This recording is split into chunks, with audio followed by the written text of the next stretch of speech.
Shakespearean comedy. Shakespeare perfected the genre of comedy.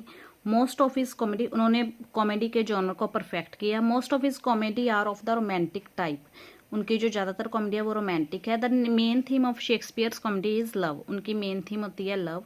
However even though love is the main ingredient, जबकि जो love है वो main ingredient है, Shakespeare की conception of love is never of Petrarchan kind.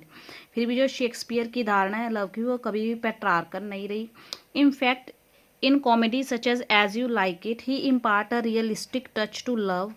जबकि उन्होंने बल्कि as you like it जैसी कॉमेडी में लव का रियलिस्टिक टच दिया है।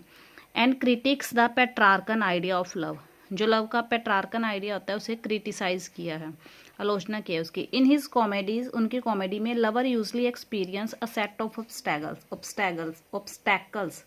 जो लवर होते हैं उनके एक्सपीरियंस, जो उनको अनुभव करना पड़ता है बहुत सारी बाधाओं का, ऑब्स्टैकल्स का, बिफोर दे गेट यूनाइटेड, एक होने से पहले, इन अ हारमोनियस यूनियन, एकता के बंधन में बनने से पहले। The play frequently and with the marriage और अ सेलिब्रेशन। जो उनके प्ले होते हैं, नाटक होता है, वो नॉर्मली मैरिज पे एंड होते हैं या फिर सेलिब्रेशन के, मतलब खुशी खुशी खत्म होते हैं। All conflict get resolve eight the and. And में जो भी झगड़े होते हैं, कन्फ्लिक्ट होते हैं, वो खत्म हो जाते हैं। Shakespeare's romantic comedy are all set in an imaginative world far away from the dull and dreary world of everyday life. Shakespeare की जो रोमांटिक कॉमेडी होती है वो सारी किस पे सेट होती है, इमेजिनेटिव वर्ल्ड पे होती है, कल्पना पे बेस्ड होती है। डल और ड्रेरी, डल और बोरिंग वर्ल्ड जो रोजाना का वर्ल्ड है, दुनिया है, उससे दूर है। Examples of these are the magical forest in midsummer night dream और the forest of Arden in as you like it.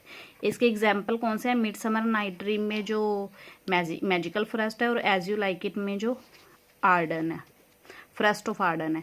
However even when the character depart to a newer fanciful world, जबकि यह है कि जब कोई character नए fancy world में जाता है, Shakespeare add touch of realism. Shakespeare उस टाइम इमेजिनेशन नहीं रखता, उस पर थोड़ी सत्यवाद डालता है, रियलिज्म डाल देता है। Allardyce Nicoll states in this regard, इसके बारे में अलाडाइस निकोल ने क्या कहा? There are contemporary figure and contemporary fashions in love labour lost. Love labour lost में कंटेम्प्रेरी फिगर है, कंटेम्प्रेरी फैशन है। Bottom and his companions mingle with the fairy, उनके जो कंपेनियन है वो फेरी से मिलते हैं।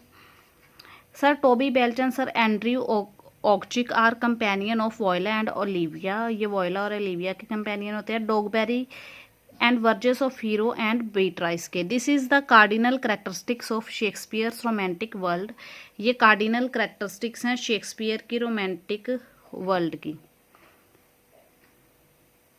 The union of realism and fantasy, इसमें इमेजिनेशन और रियलिज्म दोनों का यूनियन है, दोनों दिखाया गया। In most of Shakespeare's mature comedy, ज़्यादातर शेक्सपियर की मैच्योर कॉमेडीज़ में there is always addition of philosophical insight. सिर्फ हमें फिलोसॉफिकल इंसाइट मिलती है through the use of humour. Humour use करके, मजाक यूज़ करके, हंसी मजाक यूज़ करके Shakespeare deal with serious issue. Shakespeare serious issue भी दिखाते हैं। That is As you like It, it take up the issue of power, court politics and issue of cross dressing. यानी कि एज यू लाइक इट में power का issue है, court politics का है और क्रॉस ड्रेसिंग का है। जैसे क्रॉस ड्रेसिंग होता है, जैसे बेस बदल के आते हैं।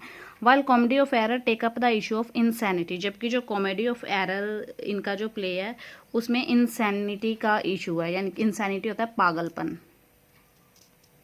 शेक्सपियर की कॉमेडी कौन सी है? All Well That Ends Well, The Comedy of Error, Love Labour Lost, The Merchant of Venice, Taming of the Shrew, Twelfth Night, The Merry Wives of Windsor, A Midsummer Night Dream, Much Ado About Nothing, The Two Gentlemen of Verona, The Winter's Tale, As You Like It, Cymbeline, Measure for Measure, Pericles, Prince of Tyre, The Tempest. Shakespeare's Tragedy. Shakespeare की tragedy के बारे में according to AC. Bradley ने क्या बोला? Shakespeare tragedy can be divided into 3 part. वो बोलता है 3 पार्ट में डिवाइडेड हो सकती है। An exposition of the state of affairs, the beginning, growth and vicissitudes of the conflict, the final catastrophe or the tragic outcome. Shakespeare tragedy is primarily concerned with one person, the tragic hero. एक ही person के बारे में होती है, tragic hero के बारे में। The tragic hero is a person of high social state, वो उसका सोशल लाइफ काफ़ी हाई होती है। Raised above the rest, it is he who undergoes suffering as a result of his tragic flaw. अपने ही ट्रेजिक फ्लो के कारण उसे सफ़र करना पड़ता है, और एरर ऑफ जजमेंट या फिर एरर ऑफ जजमेंट के लिए। In case of Shakespeare's Othello, इसमें एग्जाम्पल दिया गया ओथेलो का। ओथेलो में क्या आता है, फॉर इंस्टेंस एग्जाम्पल के लिए, tragedy occurs as a result of Othello tragic flaw sexual jealousy. Tragedy क्यों हो जाती है इस प्ले में, क्योंकि वो खुद सेक्सुअली जेलस होता है Othello. The tragedy and with the death of the tragic hero. Tragedy का एंड कैसे होता है, जो ट्रेजिक हीरो है जो सफ़र कर रहा है उसकी डेथ के साथ। However even though the hero die, moral order is eventually restored at the end. जबकि हीरो मर जाता है फिर भी जो मोरल ऑर्डर होता है वो रीस्टोर हो जाता है एंड में। Shakespeare's tragedy develop out of earlier 16th century tragedy. इसकी जो ट्रेजिडी है वो अर्ली 16th में जो ट्रेजिडी थी उसकी तरह विकसित हुई है। Which had antecedent in the tragedy of medieval poetry, जो कि एंटीसिडेंट है। एंटीसिडेंट जैसे बोलते हैं एंसेस्टर, पुराना मतलब पहले की घटना है, वहाँ से ली गई है poetry. Verse account of disaster, suffering and death usually of mighty rulers. ये किस पे, disaster, suffering, death usually of mighty rulers की, शक्तिशाली जो रूलर होते हैं, राजा होते हैं, उनकी होती है। शेक्सपियर की ट्रेजिडी कौन सी है, Romeo and Juliet, King Lear, Othello, the tragedy of Julius Caesar, Antony and Cleopatra, Coriolanus, Cymbeline, the life of Timon of Athens, the history of Troilus and Cressida, Macbeth, Hamlet, Titus and Andronicus. Shakespeare's history play. Shakespeare के history पे based play कौन सा है। Although there is no uniform consensus about what exactly constitute a Shakespeare history play. कोई uniform consensus नहीं है, सर्वसम्मति नहीं है इनकी आलोचकों की कि उनके हिस्ट्री प्ले में कौन कौन से थे। Yet the term generally refer to the 10 play that cover English history from 12th to 16th century.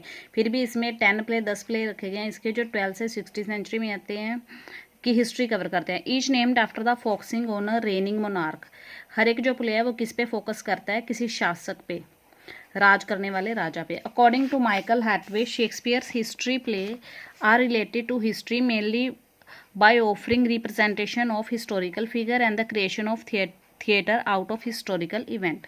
Shakespeare's primary source of his history play कहाँ से लिए इन आइडिया कहाँ से लिया हिस्ट्री प्ले का, was Raphael Holinshed's Chronicles of England, Scotland and Ireland. John M. Mercer identifies some significant feature of Shakespeare history play. John M. Mercer ने उनके history play के करेक्टरिस्टिक्स बताई हैं। Shakespeare history play usually have episodic plot होता है, unified primarily by their presentation of significant event from the reign of one monarch. They reflect the political ideology of the chronicle history book as well as the personal bias of the playwright. They may usually contain element of both tragedy and tragedy और comedy दोनों होते हैं, और exhibit the trait of just one of these genre. दोनों में से कोई एक नहीं होता, दोनों होते हैं। फॉर इंस्टेंस यानी कि for example, in addition to being historical play, Shakespeare's Richard the Richard the third are tragedy and Henry the fourth part 1 and Henry the 5 are comedy. यानी कि हिस्टोरिकल प्ले तो ये है ही है, रिचर्ड द 2 और Richard the 3 tragedy भी है, और हेनरी द 4 और पार्ट 1 और हेनरी द 5 जो है वो कॉमेडी भी हैं। शेक्सपियर के हिस्टोरिकल प्ले कौन से हैं, king John, Richard the 2, Henry the 4 part 2, Henry the 6 part 1, Henry the 6 part 3, Henry the 8, Edward the 3rd, Henry the 4 part 1, Henry the 5th, Henry the 6 part 2, Richard the 2 also considered a tragedy. इसको tragedy भी माना Richard the 2 को। Shakespeare's Romans play. Roman play कौन सा है, दो Julius Caesar, Antony and Cleopatra and Coriolanus are included under tragedy. इनको tragedy माना गया ये तीनों प्ले को। Yet they are also sometimes considered by critic in separate category known as Roman play of Shakespeare. फिर भी जो कई क्रिटिक्स हैं, आलोचक हैं, उन्होंने इन्हें सेपरेट अलग कैटेगरी में रखा है, रोमन प्ले बोल रहे हैं इनको। All these play are set in Rome. ये जो तीनों प्ले हैं, Julius Caesar, Antony and Cleopatra, Coriolanus, ये रोम में सेट हुए हैं। Deal with similar subject, almost same ही सब्जेक्ट है इनका, and make use of the same source, और सेम ही सोर्स का यूज हुआ है। सोर्स क्या है, North translation of Plutarch's life. Dominika Klenova state that, Dominika Klenova ने क्या बोला है, Shakespeare uses his source material as a framework. उन्होंने फ्रेमवर्क की तरह यूज़ किया है अपने सोर्स मटेरियल को, which help him develop his own conception of creating drama, जिससे उसे हेल्प मिली है अपनी ड्रामा क्रिएट करने की, अपनी धारणा की, आउट ऑफ बायोग्राफी से। He also develop his idea of the Roman character and, उन्होंने रोमन करेक्टर का उनका जो आइडिया उसे भी डेवलप किया है, and elaborate on him at both national and individual level. उन्होंने उसका वर्णन किया है नेशनल और इंडिविजुअल लेवल दोनों लेवल्स पे रोमन कैरेक्टर्स का वर्णन किया है। Peter J Leithart cite certain common feature of Shakespeare Roman play. Peter J Leithart ने इनके फीचर बताए हैं रोमन प्ले के शेक्सपियर के। They are all set in ancient Rome, सारे एंशियंट रोम में सेट हुए हैं। And were staged in Roman costume, Roman set पे रोमन कॉस्ट्यूम है, यानी कि रोमन वाले कपड़े डाले उन्होंने। Blood violence and mayhem are the important feature of these play. इसमें क्या, इन प्ले में क्या दिखाया जाता है? ब्लड दिखाया जाता है, वायलेंस यानी कि हिंसा, और मेहम अफरा तफरी। Suicide is depicted as an important Roman custom. Suicide तो इन्होंने रिवाज बना रखा है रोमन प्ले में, रोमन्स का। Brutus and Cassius, Antony and Portia all commit suicide, ये सारे सुसाइड करते हैं। And Coriolanus also submitted to death, Coriolanus की भी डेथ हो जाती है at the hand of Volscians के हाथों। Shakespeare depict the Roman as self conscious, उन्होंने रोमन्स को सेल्फ कॉन्शियस दिखाया है। थिएट्रिकल एंड हिस्टोरिकली अवेयर दिखाया है रोमन्स कैरेक्टर को।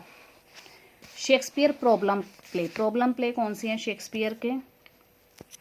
While most of Shakespeare's play fall into the above cited category of tragedy, यानी कि उनके जो ज़्यादातर प्ले हैं उन्हें ट्रेजिडी बोला गया, कॉमेडी बोला गया, हिस्टोरिकल बोला गया है। There are some play of his which defy the convention of these genre, और उनके कुछ ऐसे प्ले हैं जिन्हें इन जॉनर में नहीं माना जाता, डिफाई किया गया कि वो इन जॉनर में नहीं है, इन पे कन्वेंशन नहीं है, सर्वसम्मति नहीं है। This play of Shakespeare do not neatly fit into any of these category, ये जो प्ले हैं वो अच्छे से फिट नहीं होते किसी भी कैटेगरी में जो ऊपर बताई गई है उनमें, ना कॉमेडी, ना ट्रेजिडी, ना historical. It was the critic Frederick S Boas who first use the term problem play सबसे पहले क्रिटिक फेडरिक एस बॉस ने यूज़ की थी for some of Shakespeare play in 1896 में, शेक्सपियर के कुछ प्ले के लिए। Though the term was not his coinage, फिर भी ये जो टर्म है ये इसने कॉइन नहीं की, ऐसा नहीं है कि ये वर्ड बोला ही पहले इसने है, लेकिन शेक्सपियर के प्ले के लिए इसने बोला है। And was already in use before for writers, ये पहले से ये टर्म प्रॉब्लम प्ले पहले ही वर्ड यूज में था, फ्रेज यूज में थी। किसने यूज की थी सबसे पहले? इब्सन एंड शॉ ने। Boss borrowed and adapted the term for Shakespearean use, boss ने सिर्फ उनसे बोरो किया है और अडेप्ट शेक्सपियर के प्लेस के लिए यूज़ किया था। 3 play that are usually categorised as problem play, 3 play जिन्हें प्रॉब्लम प्ले माना गया वो कौन से हैं? All's well that ends well, measure for measure and Troilus and Cressida, ये 3 प्ले हैं। All 3 of these play were written between 1599 and 1605, या 1599 और 1605 के बीच में लिखे गए हैं। अकॉर्डिंग टू एडवर्ड डॉर्डन ने क्या बोला है? These 3 play of Shakespeare marked a change from Shakespeare previous comedy work, उन्होंने पहले जो कॉमेडी वर्क किया था शेक्सपियर ने उससे अलग है। All's well that ends well was grave and earnest, all's well that ends well grave है मतलब गंभीर है, सीरियस है। measure for measure was dark and bitter है, ये मतलब काला और कड़वा। while Troilus and Cressida वो है strange और difficult है, strange मतलब अजीब और difficult. However Frederick S Boas thought that this group of difficult play या फिर problem play should also include Hamlet, जबकि फ्रेडरिक बॉस कहते हैं कि जो हैमलेट है इनका प्ले उसको भी इन्हीं 3 प्ले में आना चाहिए, प्रॉब्लम प्ले की लिस्ट में ही आना चाहिए। He remark that this play was distinct from the other, कि ये प्ले जो है वो दूसरों से अलग है Hamlet by its tragic ending, क्योंकि इसकी एंडिंग ट्रेजिक है, दुखद है। It was akin to them in its general temper and atmosphere, ये उनके जैसा लगता है अपने जनरल टेम्पर और उसका जो वातावरण है उसके हिसाब से। Boas believed that this 4 play present problems to classification not just for the critics, वो कहते हैं कि ये क्लासिफिकेशन क्रिटिक्स के लिए, क्लासिफिकेशन के लिए प्रॉब्लम क्रिएट करते हैं, प्रॉब्लम प्रेजेंट करते हैं, but also for the audience के लिए भी करते हैं, ना केवल आलोचकों के लिए बल्कि देखने वालों के लिए भी। दे सेंटर्ड ऑन प्रॉब्लम्स, ये प्रॉब्लम पे बेस्ड है, which demanded attention and broke the convention of genre, जो